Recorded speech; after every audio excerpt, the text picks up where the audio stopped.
하나님 말씀 베드로전서 2장 1절에서 10절까지 말씀입니다. 베드로전서 2장 1절에서 10절까지 말씀을 제가 읽도록 하겠습니다.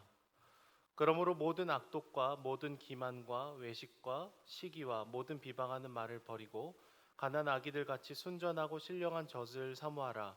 이는 그로 말미암아 너희로 구원에 이르도록 자라게 하려 함이라. 너희가 주의 인자하심을 맛보았으면 그리하라. 사람에게는 버림바가 되었으나 하나님께는 택하심을 입은 보배로운 산돌이신 예수께 나아가 너희도 산돌같이 신령한 집으로 세워지고 예수 그리스도로 말미암아 하나님이 기쁘게 받으실 신령한 제사를 드릴 거룩한 제사장이 될지니라.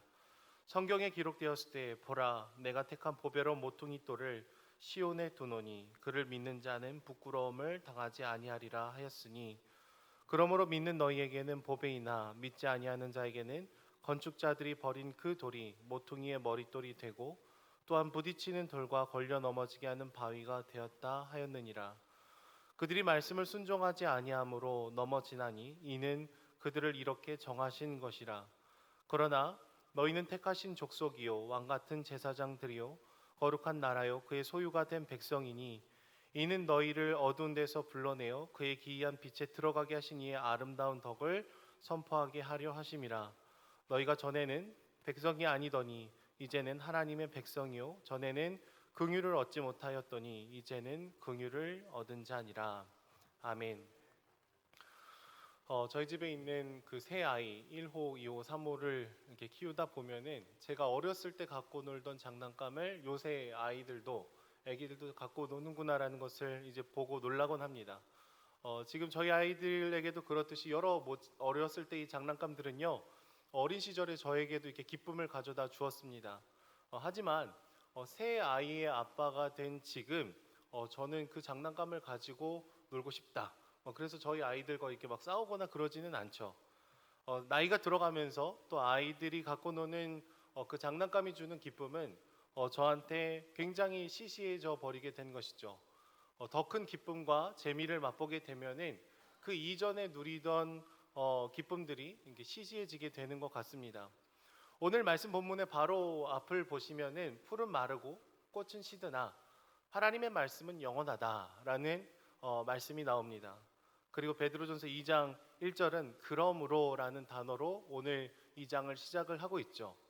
예수 그리스도의 은혜로 복음을 받아들이게 된 주님의 이 자녀들은요, 이 영원한 기쁨, 영원한 말씀의 이 맛을 맛본 사람들입니다. 이전과는 비교할 수 없는 기쁨을 경험을 해서요, 그래서 악독과 기만과 외식과 시기와 비방하는 말을 버릴 수가 있는 것이죠. 버릴 수 있고 버려야 합니다. 하나님은 우리에게 비교할 수 없는 큰 은혜와 기쁨을 계속해서 제공해 주시고 허락해 주고 계십니다. 그리고 베드로는 이야기를 하죠. 너희는 이제 주님 안에서 새로운 생명을 얻은 자가 되었으니 순전하고 신령한 젖을 사모해야 된다. 좀 더 내려가서 말씀 보시면 주의 인자하심을 맛보았으면 그리해야 된다. 그리고 좀 더 말씀을 살펴보시면 보배로운 산돌이신 예수께 나아가야 된다. 우리가 예수님을 믿기 전에 추구하던 것을 이제는 내려놓고 우리가 새로운 생명을 얻었을 때부터 우리가 추구할 수 있는 더 비교할 수 없는 기쁨을 계속해서 얘기를 하고 있는 것이죠. 순전하고 신령한 젖, 그리고 주의 인자심이라는 것은요, 하나님의 말씀으로 우리가 끊임없이 자라나는 것을 얘기를 합니다. 그래서 날마다 하나님의 말씀 안에서 나의 존재를 찾고 묵상하고 말씀 안에 거하면서 하나님이 우리에게 허락해 주신 그 유익들을 누려야 된다는 것을 얘기를 하고 있는 것이죠. 그리고 우리가 그 말씀 앞에 계속해서 나아가게 되면은 5절 말씀에 어떻게 된다고 얘기를 할까요? 첫 번째는 신령한 집으로 세워진다라고 얘기를 하고 있고요. 그 다음에는 신령한 제사를 드릴 거룩한 제사장이 될 것이다라고 얘기를 해주고 있습니다. 그리고 더 나아가서 오늘 말씀 9절에서는 너희는 택하신 족속이요 왕 같은 제사장들이요 거룩한 나라요 그의 소유가 된 백성이다라고 우리의 그 존재에 대해서 먼저 선언을 해주고 계십니다. 우리를 굉장히 과분하게 불러주고 계신 것이죠. 하지만 여러분, 우리의 모습을 돌아보면은요, 이 하나님께서 우리를 불러주시는 이런 부르심에 비해서 우리의 연약함과 우리의 완악함을 보면은 참 터무니없어 보일 때가 참 있습니다. 저희 셋째가 이제 18개월 정도가 됐는데요. 저와 저희 아내가 무엇인가를 알려준 적이 없음에도 불구하고 굉장히 자기중심적입니다. 사무실에서 그 아이들을 저희 셋째가 때리고 다니고요. 그리고 오빠와 언니를 즐겁게 깨물고 제가 혼내면 웃으면서 도망가요. 너무 예쁘지만 죄인이에요. 아이 셋을 낳아서 이제 길러 보았는데 너무 예쁘면서 동시에 완벽한 죄인이라는 것을 보게 됩니다.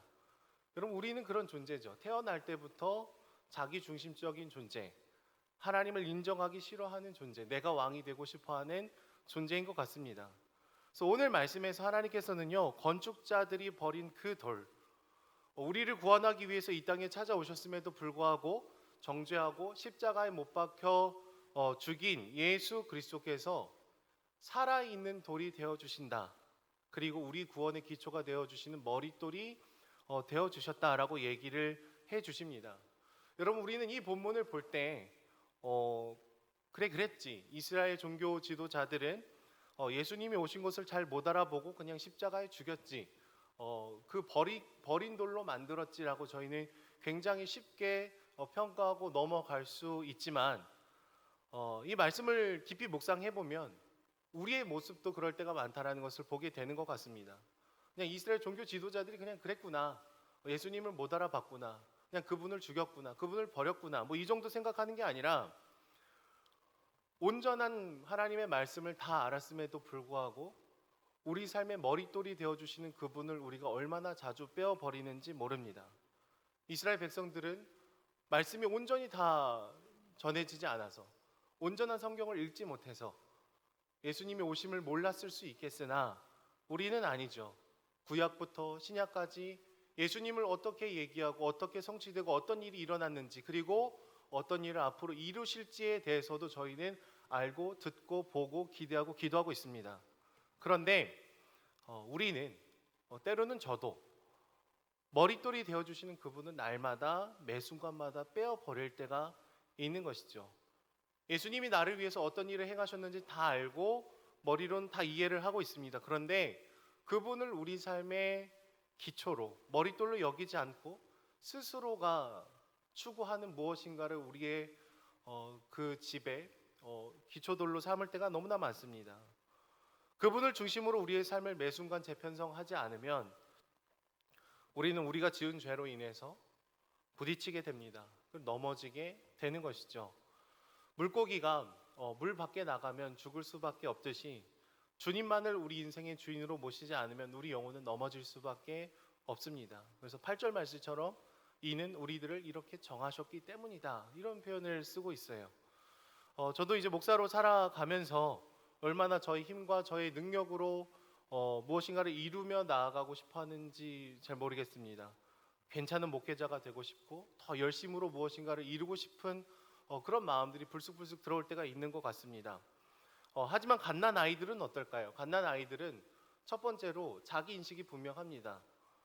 내 힘으로는 살아갈 수 없는 존재구나, 나는 엄마가 없으면 살 수가 없구나 라는 것을 인정을 하죠. 그리고 엄마 품에 그냥 안기게 되는 것입니다. 여러분, 주님은 우리더러 그렇게 주님 품에 안기라고 하시는 것 같습니다. 순전하고 신령해서 우리를 회복시키시고 우리를 온전케 하는 주님의 그 말씀 앞에 겸손하게 나아가서 주님 말씀 아니면 내가 살 수 없어요. 일주일에 한 번 그 말씀을 우리가 먹고 마시는 게 아니라 매 순간 주님의 말씀을 기대지 않으면 우리가 살 수 없어요. 그 고백으로 주님 앞에 나아가라고 얘기를 하시는 것이죠. 그러할 때 비참하고 여전히 죄인이고 여전히 부족함에도 불구하고 주님은 그것과 상관없이 너희는 택하신 족속이요, 왕같은 제사장들이요, 거룩한 나라요, 그의 소유가 된 백성이라고 불러주고 계신 것이죠. 우리가 세상 속에 들어가서 그러나 세상과는 구분되는 삶을 살아가는 것, 그래서 이 기이한 빛 가운데 들어가게 하신 이 아름다운 덕을 선포하는 삶을 살 수 있는 유일한 이유는요, 우리의 연약함과 하나님의 이 놀라우신 은혜를 기억하는 것입니다. 나 같은 죄인을 살리신, 그리고 나를 불러주시는, 나를 통해서 회복의 일을 동참시켜 주시는 주님의 이 놀라운 이야기에 큰 감격이 있어야 되는 것이죠.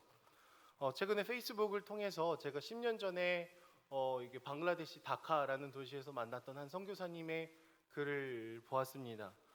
방글라데시로 가신 지 20년이 되신 것 같아요. 20년이 됐다 이렇게 글을 올리셨는데, 옷이 굉장히 남루하고 10년 사이에, 제가 뵌 지 10년이 됐는데 10년 사이에 굉장히 많이 늙으셨습니다. 하지만 그분들의 고백이 너무 마음을 감동시킨 것 같아요. 이 땅에 온 지 20년이 됐고 코로나가 막 퍼지는 지금에도 그들과 함께 그 방글라데시에 계신데 20년 정도를 더 주님의 복음의 통로로 사용이 됐으면 좋겠습니다라는 그 고백이 말로 닿을 수 없는 감동으로 다가오게 되는 것 같습니다.